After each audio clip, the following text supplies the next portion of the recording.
bonjour tout le monde. Thanks again for the organizers for inviting me to give this presentation. So I'm happy to give a presentation to you on the background of climate impacts of forest bioenergy. My name is Luc PELKMANS. I'm a technical coordinator of IEA Bioenergy. So we are actually a network called Technology Collaboration Program. And we function within a framework which is created by the IEA, so the International Energy Agency, which is also based in Paris. But we do not represent the IEA, so we are responsible for our own reports and conclusions. Now, the goal of our network is to have an international collaboration on bioenergy and an information exchange on what's happening in the field of research, technology development, demonstrations, and what's happening in the markets on bioenergy. And in the end, what we want to do is really facilitate the deployment of sustainable bioenergy systems. And with sustainable, we mean climate positive, so positive for the climate, environmentally sound, also socially acceptable, and also cost competitive, of course, not just the naked cost, but also costs including external costs. As a network, we have 26 members. It's mainly countries which are member of the network, 15 European countries, including France. The European Commission is also a member, and so it's really a global organization where we put together experts from the global level on different fields. And with these tasks, we try to cover the full value chain, the full bioenergy value chain from feedstock supply to the final energy product and all the conversions in between, and the horizontal topics like sustainability or how bioenergy can fit in the energy system.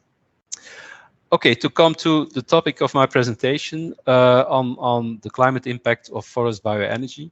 Let's first start on what's happening in the media and everything running in the debate. So what we did see and realize is that much of the debate does reflect some misconceptions. So there is confusion, maybe in some cases deliberate also, on what types of biomass are used for bioenergy. So is it residues? Is it high quality wood? What kind of things? There's also confusion on what's really the underground forestry practice. So people not really imagining how forestry really happens on the ground.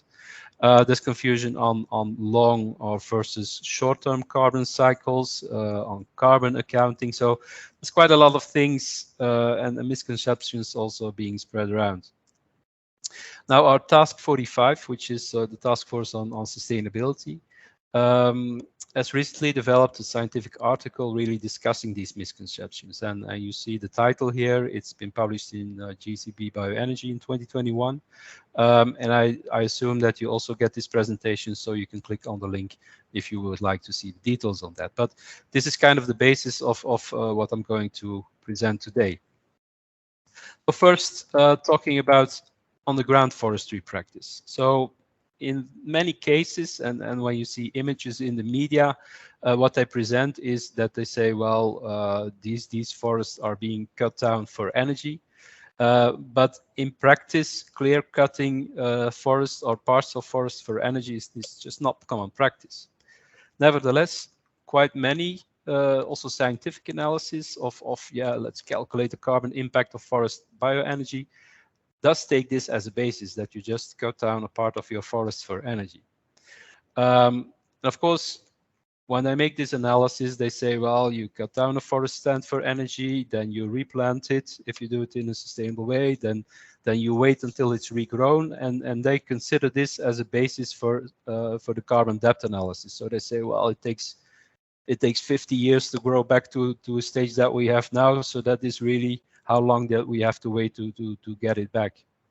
Now, this is pretty easy to grasp and understand by the general audience, and easy to communicate maybe also, but there's certainly different points that you can consider it. And I showed you the two persons here in the bottom, where the left one says, well, you cut a tree, you burn it for energy, which means that you are emitting CO2, which is contributing to global warming, and it takes decades before you sequester that CO2 again. While the other one says, well, first this tree needs to grow. So I first plant trees. These trees are sequestering CO2. They're actually having a cooling effect. And then when you cut a tree and you burn it, then you just return the CO2 to the atmosphere. So that's kind of ending your cooling. So it's different points that you can, different points of view that you can have in this story, and it's pretty misleading if you just take only one of the two sides. So you have to look at the broader picture. So it should be avoided to run into simplicities here. And another point I would like to stress also, and probably people in the room here also know this very well, is that if you have commercially managed forests, their first target is usually not energy. It's really to provide multiple forest products. And most of the wood which is used for energy is really a byproduct or a residue of higher quality wood. So that's always important to consider.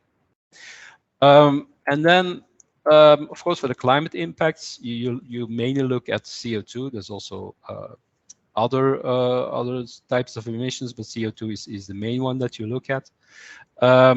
And sometimes they say, well, CO2 is CO2 if it comes from biogenic source or from fossil source.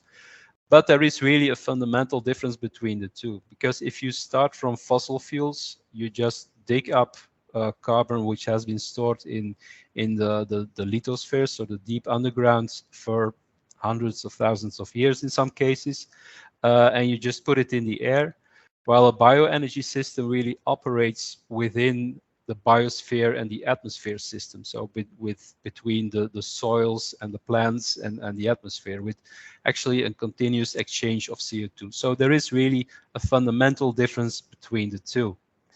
Now, this doesn't mean that you can just assume that the biogenic system is carbon neutral. So you also have to look into the biogenic carbon, what happens with it, and really see, well, what is the impact on the amount of carbon which is stored in our biosphere, in the soils and in the plants, and how this really impacts atmospheric greenhouse gas concentration. So it's too easy to say it's carbon neutral, but of course there is a fundamental difference between the biogenic cycle and the fossil cycle. And really to look when calculating or when analyzing the climate impacts, it's really important to see what kind of system boundaries are taken for this analysis. Now, some people say, well, we just look at the smokestack. We look at what comes out of the chimney, and if you have more CO2 coming out of the chimney, you're actually worse than coal. So in that case, you just assume, well, this carbon, yeah, it's the same if you take it under the deep underground or from plants.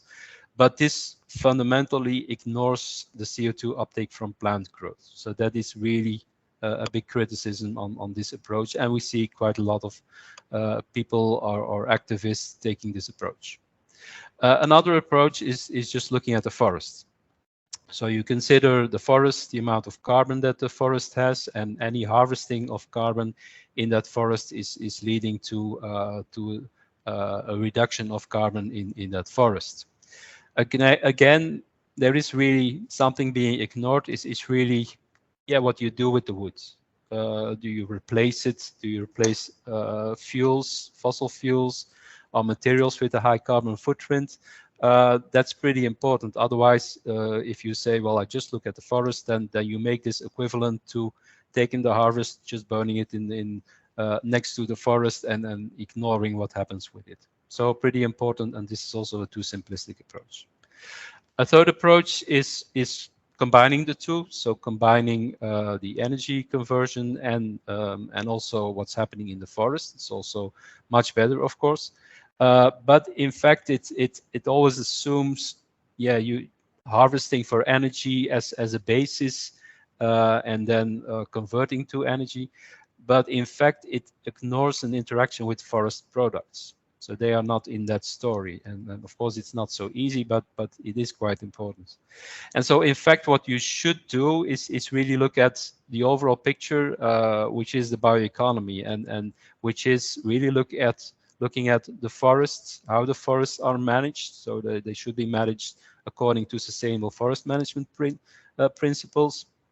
And really, what is the climate change mitigation impact, or the climate change impact of this forest management system?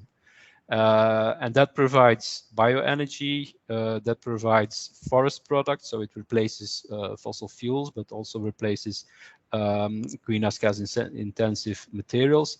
On the other side, this forest management also makes sure that you store or you keep growth in the forest, you store carbon in the forest, and you store carbon also in certain forest products, in timber materials and building materials, which are long-lived. So it's really the combination of everything, looking at the forest, how they are managed, and what is the climate impact of how this forest is managed. Now, looking at the climate impacts of forest bioenergy. So what are the different components here? One of the first components is of course, looking at what kind of fuel, what kind of energy are you displacing if you produce energy. So you need to know what is your counterfactual in the energy system. What do you actually replace? Is it coal that you replace, gas or oil, or is it grid electricity, or maybe in some cases you replace renewables? We also have to realize that this will change over time as the energy system becomes further decarbonized.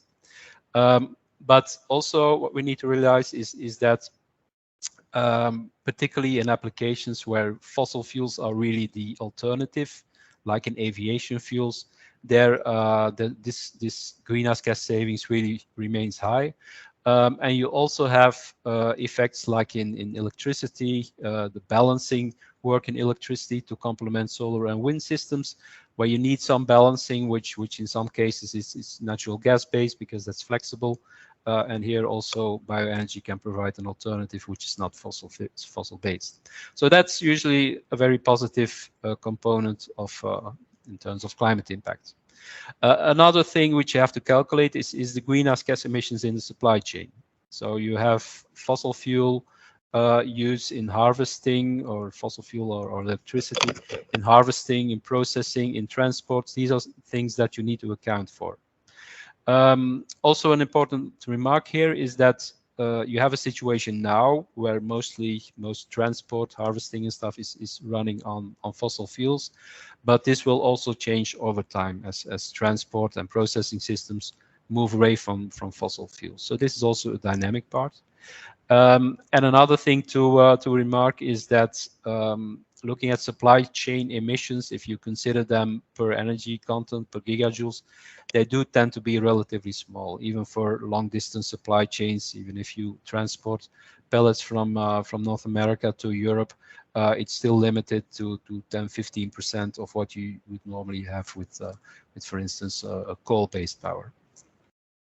Then the third component, which is kind of the center of the whole debate, is, well, what is your difference in the forest or in the carbon storage? If you change to a regime, that's actually the basis that you have to look at. So you change from one management regime to another management regime where you increase your harvesting to get more energy products. And you have to compare that to a reference system, or the counterfactual as they call it. I will come back to counterfactuals later. But you need to consider the carbon storage. You need to consider how much is stored in the forest, but you also need to consider how much carbon is stored in other wood products, which is often forgotten. And a sustainable management system, forest management system, can also have a positive impact on the growth of a forest. So in the end, you can't really say if this has a positive or a negative impact. Well, you really have to look at the longer term. And you have to look into how do you impact actually how the forest is growing. So it can be negative, can be positive, really depends on how it used to be managed and how the management changes to meet the demand for bioenergy and other forest products. And really critical in this part also is the system boundaries. I'll come back to that also. in terms of space, do you look at like a very small stand? Do you look at the forest level broader? And also the time, do you consider a few years, 10 years, 50 years, 100 years? That really makes a big difference.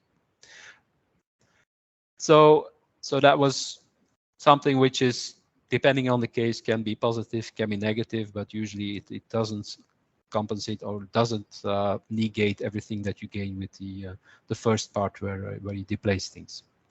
Another thing that you may have to calculate if certain residues or wood materials which are already have a use, is there a competition with their use? Is there displacement of an existing use? That's something you may have to count in. And the last part, which will become more important in the future also, is there a combination with carbon capture and storage, so that you have a permanent storage of the biogenic carbon which comes out of the process. And really, when the system becomes more decarbonized, so a low carbon energy system, this CCS can really make a very big difference for bioenergy systems at the longer term. So that if the first part on the carbon footprint of the energy displaced is getting lower, then the CCS will really make a difference. Now, how this reference scenario is defined, so what is your impact compared to the reference scenario, that really has a large influence on what comes out of the assessments of the climate impact. And actually, you have to look at the most likely development of the land use and the energy system without the bioenergy demand. So it's not something that you can pick whatever you like. You have to assess, well, what would really happen without this demand. Next to that, you also have to consider long-term forest dynamics. So if there is an impact on growth levels on the longer term, and also considering if there is a potential response from forest owners. So if some demand goes down, or if it's less attractive to have forest management for forest owners, in some regions they just can decide to shift to another type of land use if there's a lack of market for wood. Or if things don't pay off, if what comes out of the forest as products is not giving a sufficient profit, they can just say, well, I don't want to manage my forest anymore. So that can also have an impact on the growth in the forest and really have lead to a lower growth. Some studies say, well, we take as a reference that there is no harvest at all in a forest, and this is really completely unrealistic. Certainly, if you have forests which are managed for wood supply, that's not a good reference, because, well, if you really don't want to have no harvest, you need to have an active policy intervention. So you really need to compensate forest owners for their economic losses, or you have to impose regulations to prevent logging, and that's certainly not a reference case. And I have to say that the interest of forest owners is really often overlooked. And then in terms of timing, you hear about carbon depth, about carbon payback period calculations, and really those kinds of calculations depend a lot on what kind of system boundaries do you take? Do you look at the forest landscape or the forest stand? Do you this temporal approach, as I mentioned earlier? Do you consider a tree and then cutting and then growing, or do you consider, well, I grow a tree and then cut it? So that's a totally different point of view. Also, what kind of forest practice is there? Do you have a clear cut for energy, as several studies are assuming, or do you harvest it from multiple forest products? And the counterfactual, so what would happen otherwise in the forests?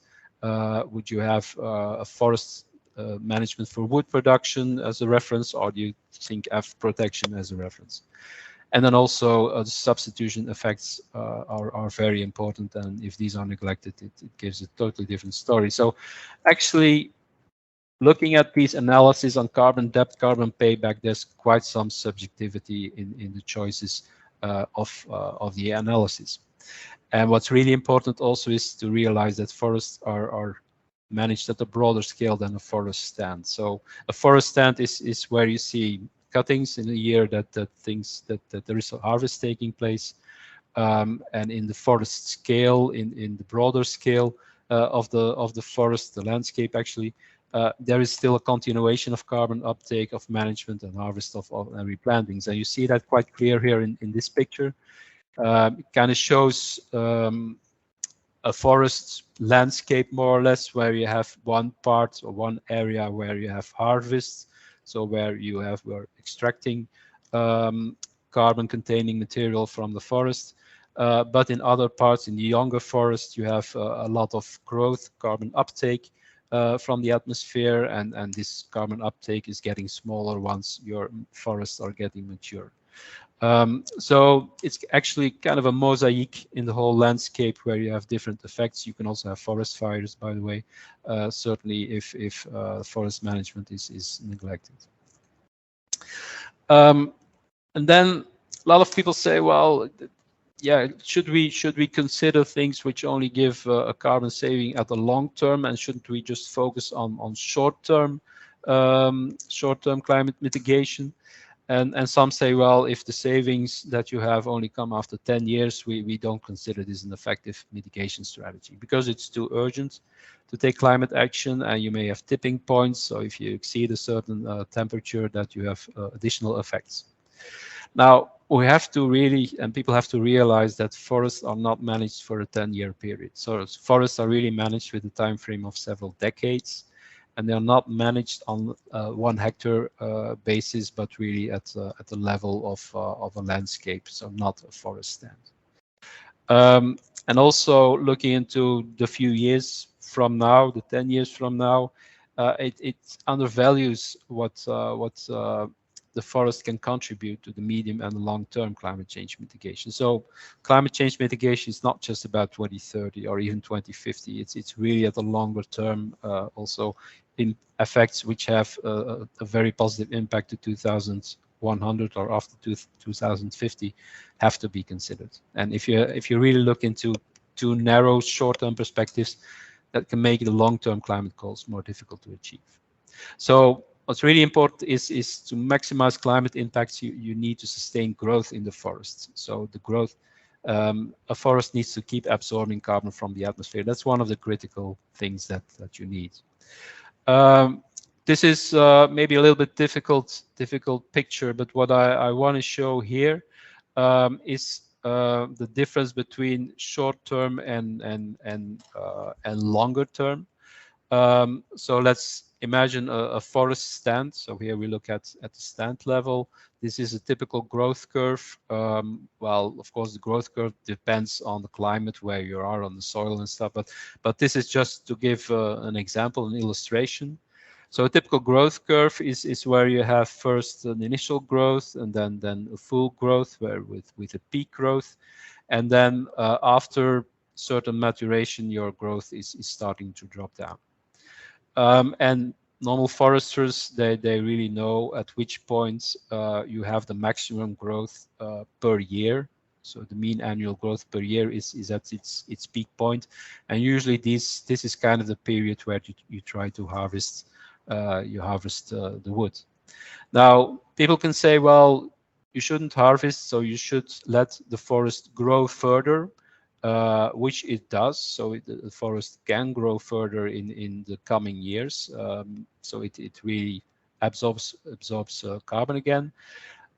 But if you replant the forest, then if you replant the trees here, it takes you kind of in this case maybe 10, 15 years or something to get to this point of growth again. So in the first years, the first decade, you are behind, for the forest stand at least, you can be behind the forest growth that you have if you let it standing there.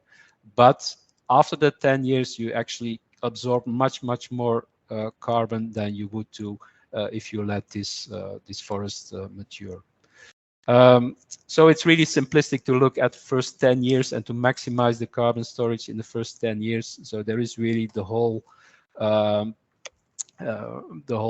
carbon dynamics, forest dynamics that you have to consider, and really in unharvested forests, this carbon sequestration really goes down, and then at the end you're just there with a certain carbon storage, which is not growing anymore. Let's see. And what's also very important is that, well, what you harvest at this point also has some carbon storage, also has a substitution effect of fossil fuels, of high carbon footprint materials, which you also have to acknowledge. Smart forest management is really key. So you have to keep forests healthy. You have to keep forests productive, so the carbon sequestration can really continue in the wood. Very important to look at risks of wildfires, for other disturbances. Really getting these risks down is really crucial. And if you leave a forest unmanaged, you tend to have much higher risks for those disturbances. You have to make sure that you have good soil conditions, so it also may have a limit to what kind of, how many residues you can take out. And you have to consider the forest dynamics also in changing climate conditions. So we have drier periods, we have warmer periods, and it's really important also to improve the resilience of the forest. And this may also require broadening choice of tree species, maybe multiple species also in the same forest.